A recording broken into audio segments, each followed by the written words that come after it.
Okay, let's go. There is a fundamental shift in the marketplace at the moment. It's getting harder, and show rates are dropping, and closes are, previously what was a one call close is turning into a 2 or 3 call close. That, in our opinion, is fucking unacceptable. Yep. I'm not going to mince my words at all. That is taking someone's money who will never be able to do anything with the training that they have been given. Jeff, everybody hates the Essex accent. There's no point in me doing the intro. Take it away. I'll take it away, mate. Welcome to the Remote Closers podcast. I'm Jeff. I'm here with Josh. Every week we break down what is really going on in the world of remote closing and high ticket sales, and most of the time, whatever else comes to mind. Today, we're discussing the state of the union, the good, the bad, and the ridiculous in the world of high ticket sales right now. So grab a coffee because we're going in. Balls deep. Get ready. That's staying in. Why not? Jeff, state of the union, the higher ticket space. Mate, I'm not shit sure show. Fair where to say. Start. It's a shit show. Shit show. I'll give you my perspective on this. And this is not just my perspective. This is based on data and being on the front line for the last nearly 7 years, and what I see and hear from inside client accounts, and what I see and hear from speaking directly to closers, and what I've experienced myself. There is a fundamental shift in the marketplace at the moment, which a lot of people, me included, I jumped on the bandwagon, of course I did, is being hailed as a trust recession. And it's been caused because, the high ticket space has been cranking now for what, 12, 15 years, something like that. And over the last decade or so, people have bought courses that didn't work. They've bought programs that were bullshit. They've been hoodwinked by bait and switch marketing. They've been part of coaching programs that promised the earth and delivered nothing. So all of that alone would be bad enough to cause a level of skepticism in the marketplace. And then if you layer AI in on top of that, nobody thinks anything is real or believable. I did a call review the other week, and the closer said to the prospect at the end of the call, prospect was, you could tell they were super skeptical.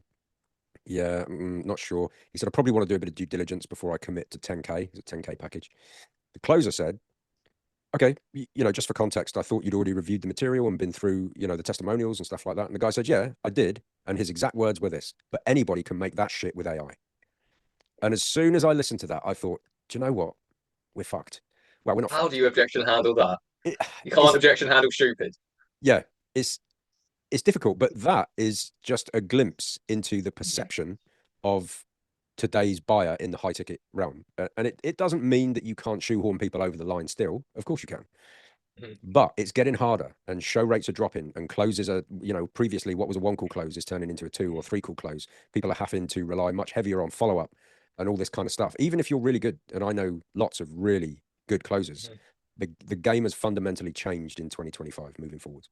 Yeah, I'm going to retract my statement that I made about 30 seconds ago and say you can't objection handle stupid. It's probably not that prospect's fault, because there are so many shitty coaches out there that do fake their results. It's very easy to start a group chat with your friends in a WhatsApp and screenshot wins and, oh, this is how amazing we are. And, you can go onto, Google and Grok and make ultra 4K videos of people saying fantastic things. So it's not necessarily that it is an unfounded objection. It's not unfounded at all. You can call yourself a closer and a coach and a consultant and fake everything. That's just the stupid and weird, wonderful world that we find ourselves in 2025. Yeah, exactly. And so the bigger problem is that you've layered on top a load of coaches. And here's the problem with a lot of the coaches. They shifted from being focused on client results to being focused on driving revenue. Do you know what I mean? So, and fair dues, right? Everybody starts a coaching business to give themselves some form of time, money, and location freedom. Yeah. But everybody shifted to focusing on revenue, and they forgot to focus on client results.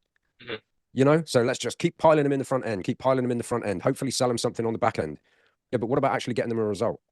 Yeah. Oh, well, don't worry about that. Let's just make money. And the problem is for every decent coach out there, of which there are still a lot, do you know what I mean? I know a lot of the good coaches out there, but for every decent one, there's 10 grifters. There's 10 charlatans. There's 10 people that are only focused on driving revenue and not focused on how do we actually go over and above to get the clients that are coming to us the result they came to us for. The result they paid us, in most cases, thousands of pounds or dollars to try and get. Yeah. It's horrible. Everyone, or the vast majority of people, have been burned. Yep. Me, myself, I have probably somewhere to the region of £20,000 that I've spent on different coaches for different programs to try and learn different skills and come away from it thinking, well, that was a complete waste of money. Yep. Me Did too. I apply myself 100% fully to them? In my case, I would say yes, I did, because I was very intentional about where I was spending my money, the skill that I was trying to learn. Mhm. So it's not a case of I didn't apply myself. It's a case of I always use the shop window analogy. Most coaches' shop windows are their Instagram, and they flash these big numbers and they drive you in, they sell you the dream. What's in the back end storeroom? Yep. That's balls. Yep. Buy my next level program that's double the cost and will teach you what you actually need to know. Yep. Yeah. Dude, people are just so jaded by it. Upsells and downsells and cross sells and in sales and outsales and people are just like, dude, can I not just buy a fucking program Yeah. that gets me the result you're promising me it can get? Mm-hmm. And then here's the kind of the meta view of this as well. Is back in whatever it was it 2019, 2020 when Alex Hormozy released $100 million offers? No shade to Alex, like, the king of the high ticket space. But everybody said, make people an offer so good they feel stupid saying no. So everybody started to make wild guarantee offers. Some person's like, yeah, I'll help you make 10K in 90 days. Then somebody else did, well, I'll help you make 20K in 60 days, guaranteed, or your money back. Then all of a sudden it becomes 50K in 3 days, right? And it's like guaranteed or your money back. The problem is that in the contracts that they're being given, there are so many clauses to qualify for the guarantee. And some of them are legit, right? Because the business owner needs to protect themselves against people just coming in and then, a week later trying to rip their money back out. So yes, there does need to be clauses, but honestly, dude, I've seen some wild clauses. Like you cannot apply for a refund unless you've done 20,000 calls standing on your head on a Wednesday afternoon, juggling watermelons with your feet. And it's just like, dude, Yeah. what the like, nobody's ever going to qualify for that refund, but because you've signed it and most people don't read it, they don't go through it. They just go, oh yeah, fair enough. And then they're like, fucked, right? They're like, well, I It can't should juggle. say, it should say, you show up, you do the work, you implement what we teach you, and if it doesn't work, here's your money back. But Correct. as you said, that is unfortunately not the case. The intention behind it was good. Mm. But I think the critical part that was left out of the explanation of producing offers like that is make Yeah. somebody an offer so good they feel stupid saying no, guarantee their success if you can guarantee their success so long as they do all the work. Yeah. And that last piece is what's missing for most people. It's like, don't just guarantee their success as a marketing tactic. You have to be able to actually back it up and say, look, if you do everything that we tell you to do, I am so confident that you're going to get this result that we will put our name and money on the line. And if you don't, after doing everything we tell you to do, we'll give you a 100% refund. So now your risk is zero. But the point that misses for most of the grifters out there is that they focus on that guarantee being a marketing tactic, not standing behind it like a proper business owner. And that, dude, I mean, it just annoys the shit out of me to see Yeah. people just basically grifting people out of money. There are so many problems with this industry. If we really wanted to, this could be a week long without any pauses, just going through the biggest problems. That's one end of it. One of the things that really annoys me about this industry is people selling a dream to closers. So we've gone from coaches, consultants selling the dream that they can't deliver on. Now you flip the script. The big Instagram clickbaity people selling to the 19, 20-year-olds. You can come into this industry. You can make this fantastic lifestyle. You're going to work 4 hours a day. You're going to be on a golf course closing people.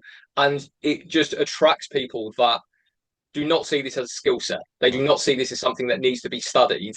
They go through some bullshit certification program. They then go to an offer and think, well, these leads are crap. This offer's crap. I'm going to bounce to another one. The whole time they're doing that, they're not applying themselves fully to prospects.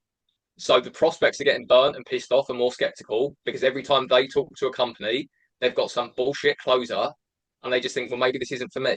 And it just goes around in this big circle of fueling skepticism. They then maybe speak to someone half decent, they spend their money, the shop window looks fantastic, the back end is nothing.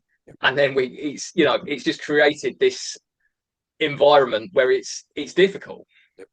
For both parties, like I'm Yeah. because I sit right on the fence, right? We work with closers and setters in order to coach and train them. I also work with business owners, also help them with their marketing systems and all of that kind of stuff. So I see it on both sides. I see frustration from the business owners that they've got, flaky closers, flaky setters that don't step up to the plate and don't do what's asked. And then everybody now is too entitled, closers are too entitled to do any outreach. I only want to take inbound calls. Well, dude, that's not how sales works. You go and try and take a sales role in any other environment and tell them that you only want to take inbound calls. Good luck. You won't last 3 seconds.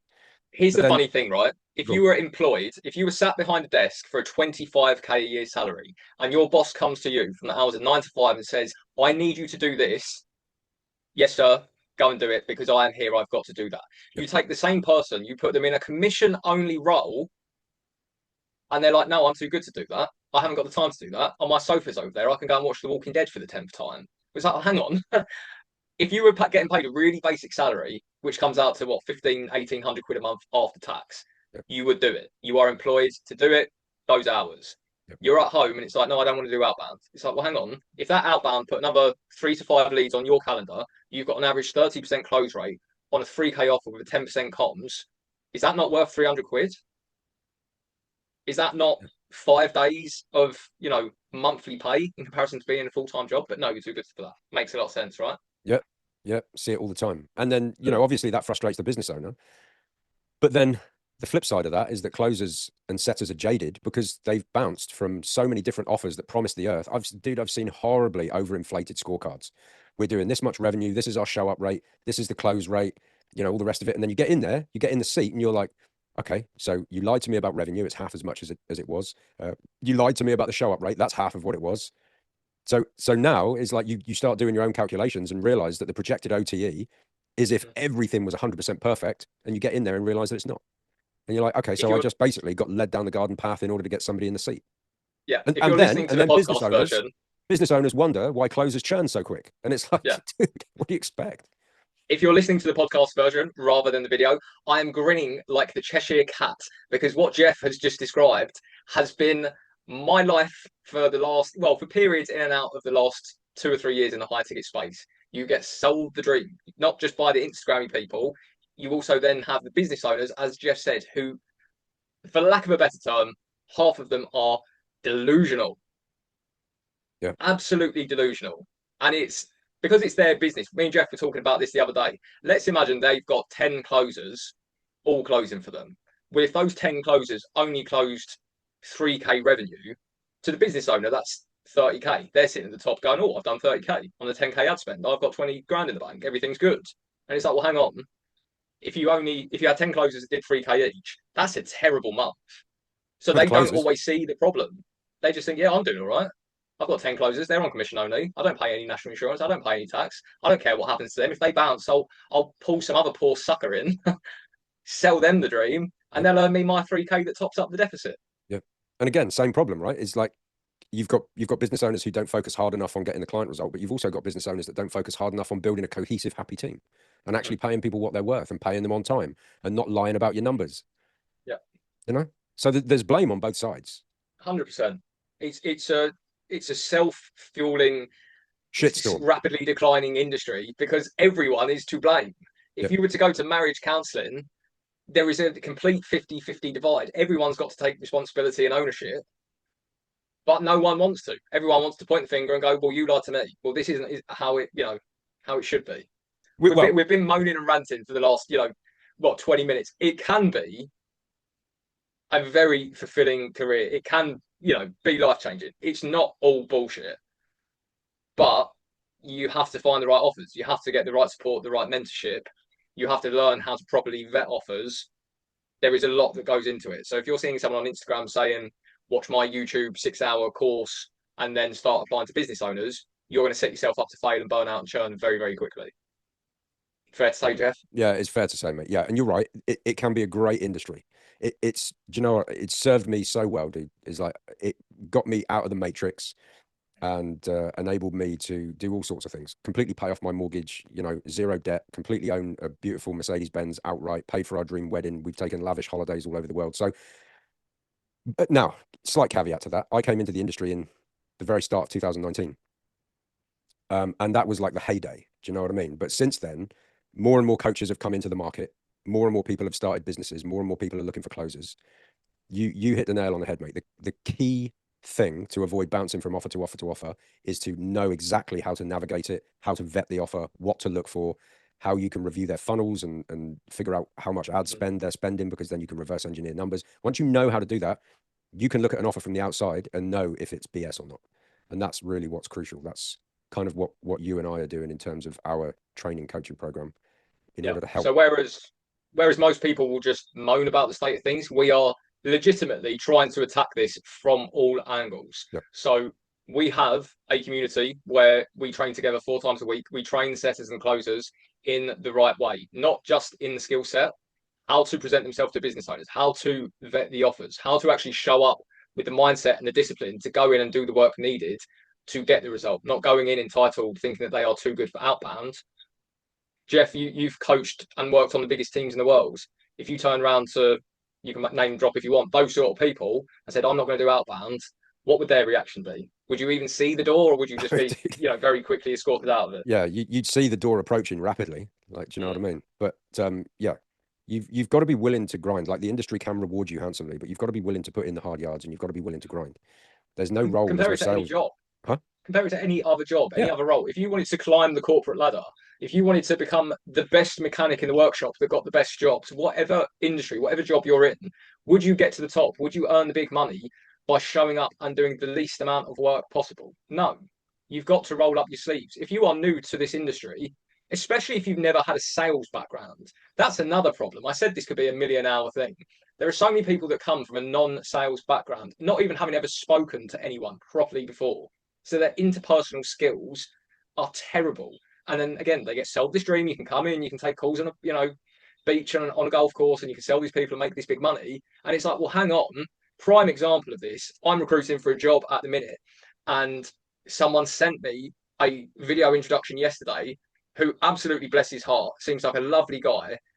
Some neurodiversity issues. He would get absolutely trodden on if he went anywhere near a sales conversation. But some guru had sold him a £6,000 training course to teach him high ticket sales.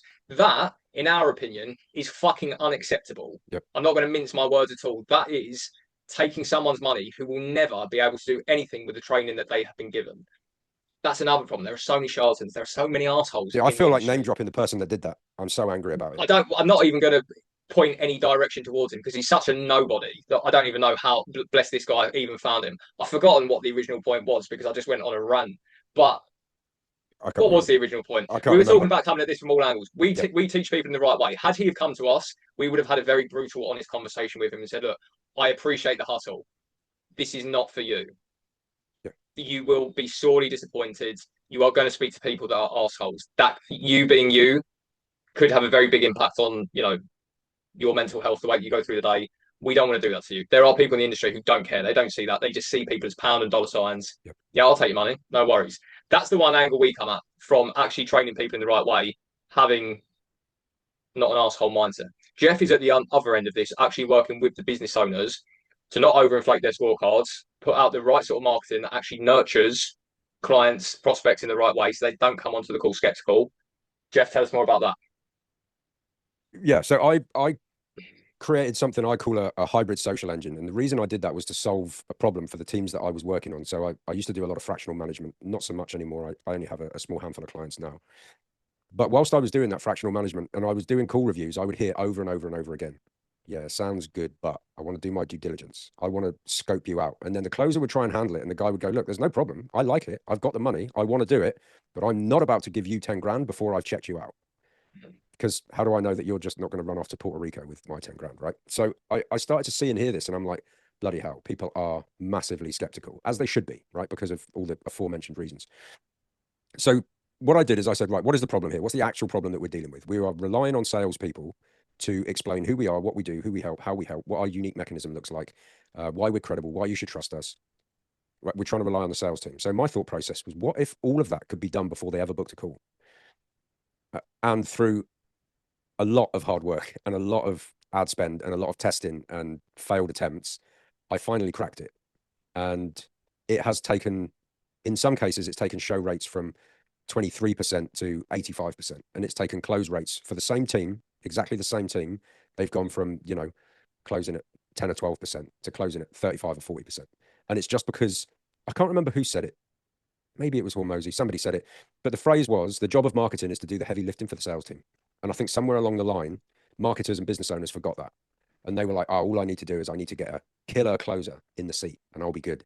And to be fair, a couple of years ago, yeah, that was the case. Now, when you're dealing with this level of skepticism, that's no longer the case. You do need to have to go back to making sure that your marketing is taking care of all of the heavy lifting before they book a sales call. And that's what I teach the business owners that I work with to do. And I help them install a hybrid social engine. Another problem with the industry that's just come off the back of what Jeff has said is that there are so many gurus out there who will say, if you're not closing, you're not good enough. They're framing you essentially to buy another coaching program. The problem is that you could be a really good closer on a really shit offer with really shit marketing, like Jeff is talking about. So then it's not a case of skill set. You can be the most skilled person in the world. If they've never heard of you in today's day and age, if they came across the company yesterday, they clicked on the ad and they're on your calendar today. Think about it from your own perspective. What would you say when they ask you for three, four, five, £10,000 of dollars?